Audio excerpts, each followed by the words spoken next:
Palamuru project పనులు చేయకుండా దక్షిణ తెలంగాణ ప్రజలకు కాళేశ్వరం ప్రాజెక్టుతో ఉత్తర తెలంగాణ ప్రజలకు కేసీఆర్ తీరని అన్యాయం చేశారని కాంగ్రెస్ ఎమ్మెల్యే ఎన్ఎం శ్రీనివాసరెడ్డి మండిపడ్డారు. దమ్ముంటే ఎమ్మెల్యేలుగా రాజీనామా చేసి కేసీఆర్ మెదక్, కేటీఆర్ కరీంనగర్ ఎంపీగా పోటీ చేయాలని సవాల్ విసిరారు. బీజేపీ బీఆర్ఎస్ నేతల్వి తలా తోకాలేని ఆరోపణలంటున్న శ్రీనివాసరెడ్డితో మా ప్రతినిధి రాజు ఫేస్ టు ఫేస్. ముఖ్యంగా నీళ్ళ చుట్టూ తిరుగుతూ ఉన్నాయి, ప్రాజెక్టుల సందర్శన చుట్టూ తిరుగుతూ ఉన్నాయి. నిన్నటికి నిన్న బీఆర్ఎస్ నేతలు మేడిగడ్డ సందర్శనకు వెళ్తే కాంగ్రెస్ నేతలు పాలమూరు నేతలు అటు పాలమూరు రంగారెడ్డి ఎత్తిపోతల పథకాన్ని చూసేందుకు వెళ్ళారు. ప్రస్తుతం ఇదే అంశానికి సంబంధించి మనతో మాట్లాడడానికి ఎన్ఎం శ్రీనివాసరెడ్డి గారు ఉన్నారు. సార్ చెప్పండి, ఎందుకు ఈ పొలిటికల్ టూర్లు పెట్టుకుంటా ఉన్నారు ప్రాజెక్టుల సందర్శనకు సంబంధించి? ఇప్పుడు మేమందరం కలిసి శాసనసభ్యులము మేడిగడ్డ టూర్కి పోయినాము. అక్కడ జరిగిన అక్రమాలన్నీ కూడా ప్రజల దృష్టికి తీసుకొచ్చినాం. దానికి సమాధానం చెప్పాల్సింది పోయి మళ్ళీ వాళ్ళు ఒక పిక్నిక్ లాగా ఇంకో టూర్ ఎక్స్కర్షన్ ట్రిప్ వాళ్ళు ప్లాన్ చేస్తున్నారు. సో మాకు ఎట్లయితే కాళేశ్వరంలో కుంభకోణం జరిగిందో పాలమూరు రంగారెడ్డి లిఫ్ట్ ఇరిగేషన్ ప్రాజెక్టులో కూడా పెద్ద కుంభకోణం జరిగింది. జూరాల నుంచి తీసుకొచ్చే నీళ్లు కాదని చెప్పి ఆ ప్రాజెక్ట్ అంచనాలు పెంచి ఆయన శ్రీశైలం బ్యాక్ వాటర్ నుంచి లిఫ్ట్ చేస్తా అని చెప్పి ప్రాజెక్ట్ లొకేషన్ షిఫ్ట్ చేసిండు. దాంట్లో చాలా పెద్ద కుంభకోణం దాగు 27,000 కోట్ల రూపాయలు పాలమూరు రంగారెడ్డి ప్రాజెక్టు మీద ఖర్చు పెట్టినా అని అధికార లెక్కల ప్రకారం ఉన్నాయి. కాబట్టి ఏడ ఖర్చు పెట్టిర్రు, ఎంత ఖర్చు పెట్టినరు, అసలు ఖర్చు పెట్టినరా లేదా, దీంట్లో ఏం కుంభకోణం దాగుంది ప్రజలకు చెప్పాలి అని చెప్పి మేము పాలమూరు ప్రాజెక్టు విజిట్కి పోయినాం. అక్కడ పోతే కర్వెన ప్రాజెక్ట్ సందర్శించినాం. 30% పనులు కూడా కాలే. ఉద్దండాపూర్ ప్రాజెక్టుకు పోతే అసలు 10% కూడా కాలే. 2 గుట్టలు కట్టినరు అక్కడ బొందలగడ్డలాగా, ఇదే ప్రాజెక్ట్ అని చెప్తా ఉన్నారు.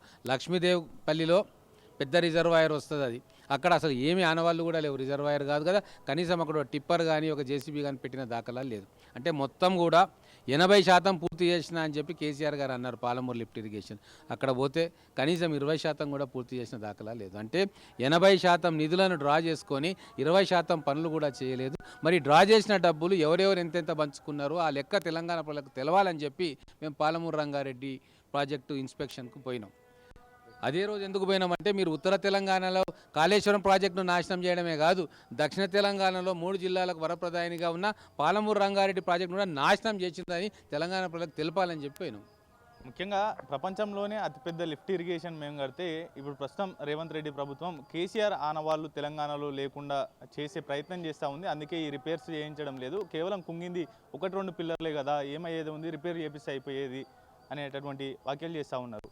ఏంటి ఇది, రిపేర్లు చేయిస్తే సరిపోయేదా లేకపోతే పూర్తి స్థాయిలో ఎటువంటి పరిస్థితి ఉంది అక్కడ? ఇప్పుడు ఒకసారి ఫౌండేషనే కుంగిపోయినాక ఎన్ని పిల్లర్లు కట్టినా కూడా మళ్ళీ కుంగిపోతుంది.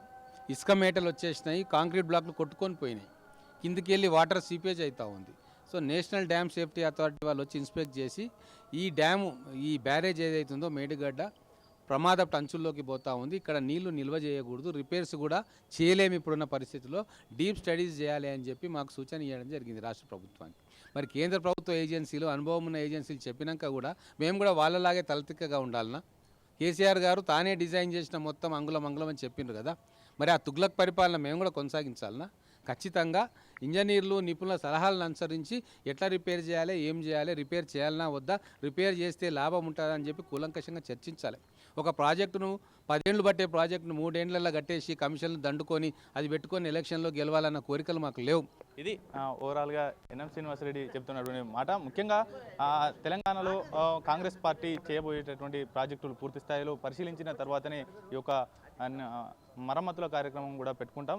అంతేకాకుండా బీజేపీ బీఆర్ఎస్ అవగాహన రాహిత్యంతో ఇటువంటి కామెంట్స్ చేస్తూ ఉందంటూ కూడా ఆయన ఆరోపిస్తున్నటువంటి పరిస్థితి ఉంది. కెమెరా పర్సన్ సుధాకర్తో రాజు, స్వతంత్ర టీవీ, హైదరాబాద్.